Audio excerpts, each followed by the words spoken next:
Hello YouTube viewers, welcome to my channel Science to Technology. In today's show, Future Friday, we're gonna talk about quasars. So let's dive right into it.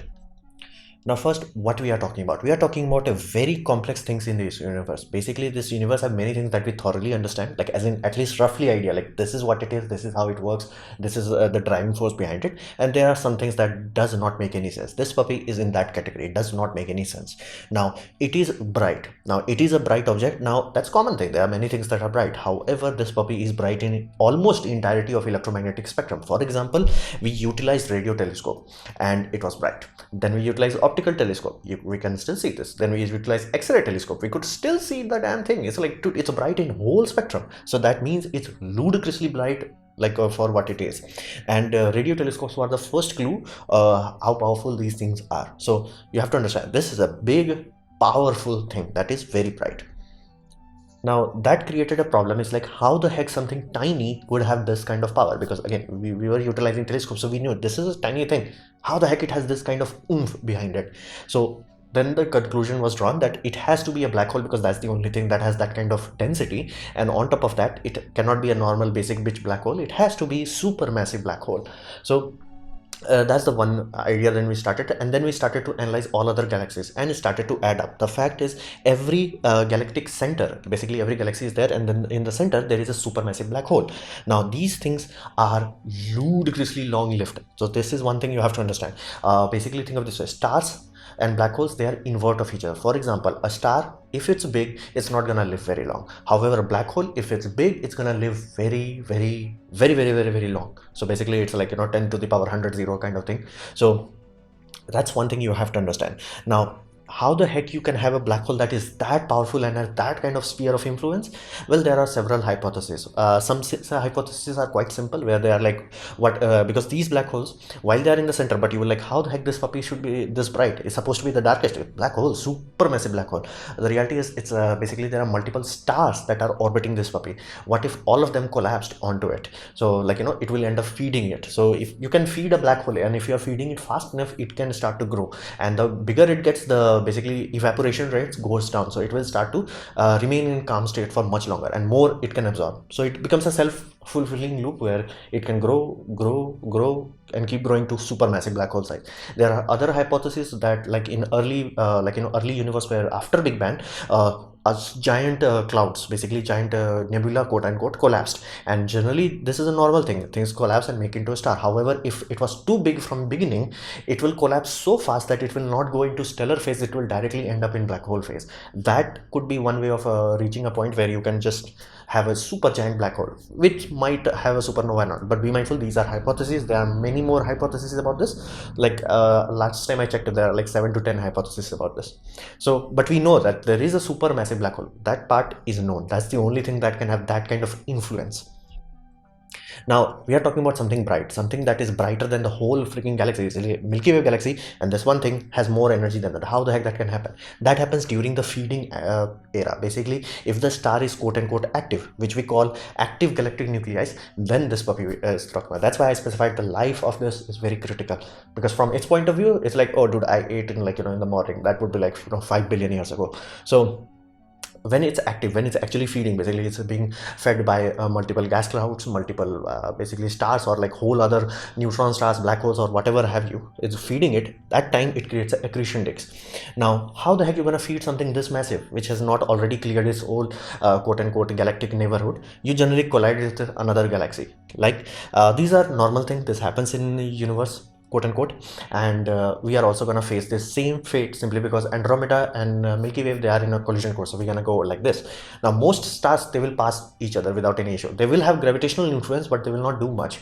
However, galactic centers, yeah, they're gonna collide. It's not optional, it's definite. Now how the heck they will merge, that depends. Like, of course they will merge, it's just how they're gonna merge. And during that period, enough things will collapse that it will start to create this another active galactic nuclei. So the galactic nucleus that will become will have a active core. It won't have a calm core, the same calm core that we have at this point in time.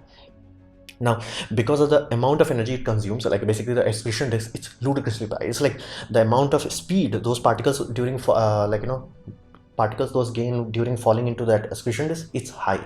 as in like it's so goddamn high that somehow it starts to create weird things, which includes X-ray emission. And if they are following it correctly, they may end up in a pole region, which does not even make sense, like how the heck that even happens. And it poles can be so powerful, like the twisting of those magnetic fields could be so strong that it escapes. Like think of it this way, there is this star that has so much energy, and yet somehow you can escape this, and the escape energy is so damn high, it's almost at light speed. Basically these jets, they are traveling at almost light speed. Like we have something similar on our sun when we have solar mass ejections, but like those are ludicrously fast. Like we see them light speed wise, it takes us 8.5 minutes to know that they are coming, and it takes like around 12 hours to few days for them to reach here. This puppy, it will be like almost like if it's 8 minutes a few seconds, it will be like 8 minute half millisecond later. It's like that's how fast these things are. These are so fast they have relativistic effects on applied to them. So it's ludicrously high energy event that we are talking about.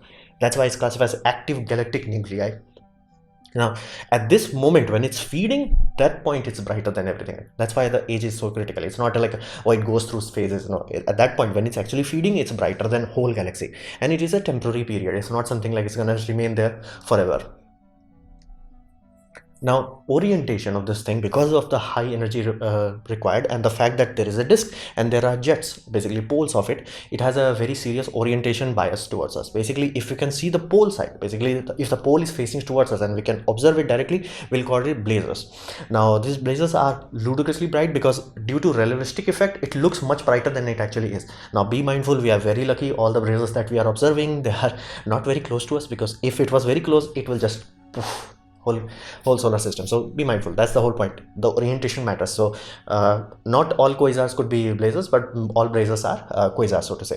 And what will happen if you're looking at the excretion disk side, basically you're looking edge on, at that point in time, if it still has poles, basically pole is still excreting gases, because these are temporary also, they will glow this whole area will glow in radio waves, and due to the glow and the brightness, we'll call it radio galaxy. And there are many other subcategories also, so be very mindful. This is very orientation dependent. How you are seeing it, that's how we classify it.